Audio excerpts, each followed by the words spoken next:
Assalamualaikum anak-anak, selamat pagi semuanya. Kayaknya sehat semua ya hari ini. Oke, sebelum kita mulai pembelajaran, baiknya kita berdoa dulu ya bersama-sama. Ibu akan memimpin doanya. Berdoa mulai. Berdoa selesai. Sebelum kita mulai pembelajaran, ada baiknya kita absen dulu ya. Eliza Hadir. Suci, kemudian hadir semua ya hari ini. Kayaknya pakaiannya rapi semua, atributnya lengkap semua, kelasnya juga bersih semua. Nah, sebelum kita mulai pembelajaran, sebaiknya kita tetap semangat dulu ya, biar hari ini, pagi hari ini belajarnya tetap semangat. Ikutin ibu ya. Tepuk semangat. Semangat. Semoga hari ini kita belajarnya semangat ya, dan masuk ke dalam otaknya. Oke, minggu lalu kita sudah belajar tentang huruf tegak bersambung. Nah, sekarang kita masih belajar tentang huruf tegak bersambung, tapi coba kalian perhatikan dulu gambar ini. Di sini Lani tidak hanya memelihara ayam, Lani juga memelihara kelinci. Lani dan Siti sedang bermain bersama kelinci. Lani dan Siti senang bermain bersama. Mereka tidak hanya bermain bersama, mereka juga belajar dan mengerjakan tugas sekolah. Di sini ada nggak anak-anak yang memelihara hewan di rumahnya seperti Lani? Kelinci itu lucu ya, telinganya panjang, bulunya juga halus. Dan kita bisa memelihara kelinci. Nah, Lani dan Siti mengerjakan tugas sekolah, yaitu membuat puisi. Nah, di sini sudah ada puisi tentang kelinciku. Puisi tentang kelinciku ini sudah ditulis menggunakan huruf tegak bersambung yang menggunakan huruf kapital. Nah, kita baca dulu ya bersama-sama. Kelinciku, aku mempunyai 2 kelinci. Aku senang bermain bersama kelinci. Kelinciku lincah melompat-lompat. Aku pun melompat bersama kelinciku. Nah, di sini di setiap awal kalimat puisi ini ditulis menggunakan huruf kapital atau huruf besar. Nah, di pembelajaran 1 kan sudah belajar tentang huruf kapital, yaitu huruf besar yang digunakan di awal kalimat atau di kata nama orang, di kata nama hari, nama bulan, dan kota asal daerah. Nah, di selanjutnya ada teks tentang Lani anak yang rajin. Kita baca dulu ya teksnya. Lani termasuk anak yang disiplin. Tugas membuat puisi dikerjakan dengan baik. Tugas itu dikumpulkan tepat waktu.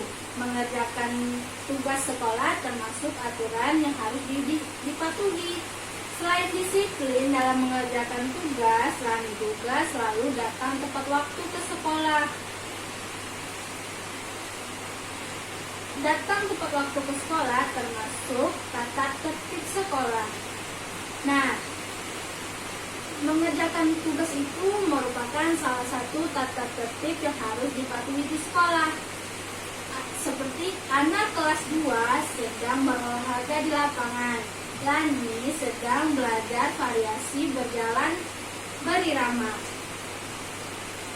Nah, di sini ibu akan memberitahu aturan yang harus dilakukan di sekolah dan tidak harus dilakukan di sekolah. Kenapa? Karena aturan itu harus ada di kehidupan kita sehari-hari agar hidup kita itu tentram, damai, dan berjalan dengan lancar. Aturan atau tata tertib juga tidak hanya ada di sekolah, tapi ada di lingkungan masyarakat, di jalan raya, dan di rumah.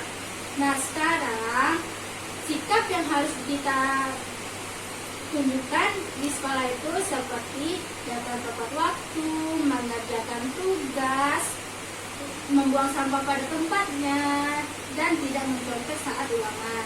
Kalau sikap yang tidak boleh dilakukan di sekolah itu seperti membuang sampah sembarangan, berkelahi dengan temannya, menjahili teman sebangkunya, dan menggunakan seragam yang acak-acakan.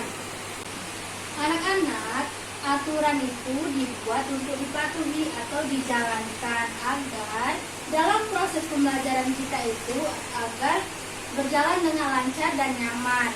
Nah, jika aturan itu salah satunya kalian langgar, kalian akan dapat hukuman atau sanksi. Hukuman atau sanksi itu adalah misalnya kalian telat datang ke sekolah, kalian akan dapat hukuman seperti kalian harus membersihkan halaman kelas atau menyapu kelas. Nah, siswa yang menaati aturan itu disebut siswa yang disiplin. Nah, sekarang Ibu akan menyebutkan tata tertib yang ada di sekolah. Yang pertama itu datang tepat waktu. Yang kedua, memakai seragam lengkap. Yang ketiga, piket sesuai jadwalnya. Yang keempat, memakai sepatu hitam dan tidak buang sampah sembarangan, sopan dengan guru, tidak menyontek, selalu mengerjakan tugas. Nah, sekarang kita akan belajar tentang gerak jalan berirama. Gerak jalan adalah gerak yang dilakukan dengan mengayunkan kedua kaki secara bergantian. Gerak jalan itu termasuk gerak lokomotor atau berpindah tempat. Manfaat gerak berjalan itu yang pertama, sehat untuk tubuh kita, menguatkan tulang kita, dan menguatkan otot dan jantung kita. Gerak tubuh itu ada 3 macam. Yang pertama ada langkah biasa, langkah rapat, dan langkah dengan mengayunkan 2 tangan. Pertama ada langkah biasa. Nah, langkah biasa itu kita harus badan tegak, kaki kiri maju, tangan kanan kita diayunkan ke depan dan tangan kiri kita diayunkan ke belakang. Ini secara bergantian.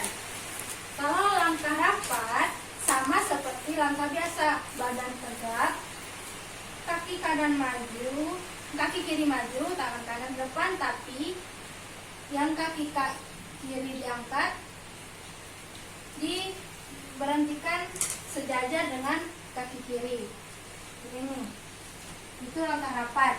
Kalau langkah mengayunkan kedua tangan itu seperti ini. Tangannya diayunkan ini lebih tinggi dari langkah biasa. Nah, anak-anak, itu tadi macam-macam langkah gerak jalan. Nah, sekarang pembelajaran kita sudah selesai ya. Sebelum mengakhiri pembelajaran, Ibu akan memberikan kesimpulan.